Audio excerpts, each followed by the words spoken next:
our mindsets collectively, in many cases, have been hijacked by a range of modern forces that aren't doing as much good these days. And when change hits, that becomes all the clearer.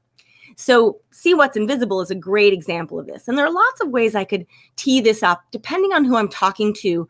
We start to get into, where do you see value, right? This is just one example. I'll talk about value and labor as two different examples.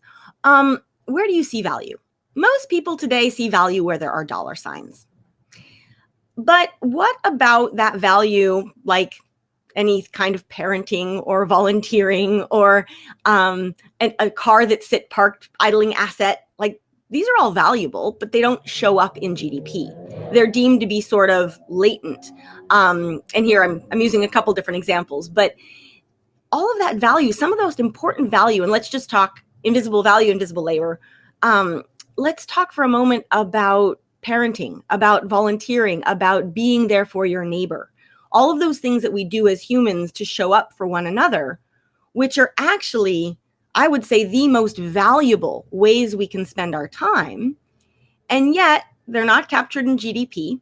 That work is not deemed to be worthy of either compensation or note even in our jobs numbers, et cetera, et cetera.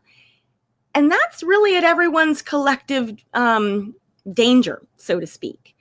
That seeing what's invisible, that's just one example of this invisible labor that is actually the most important kind of work we could possibly be doing. When you see what's invisible and you start making this invisible labor visible, you start treating it with greater respect, greater dignity, greater priorities. It makes us rethink our safety nets. I think here in the United States, we're starting to see a little bit of that right now with some of the reforms that are underway, but it exists everywhere.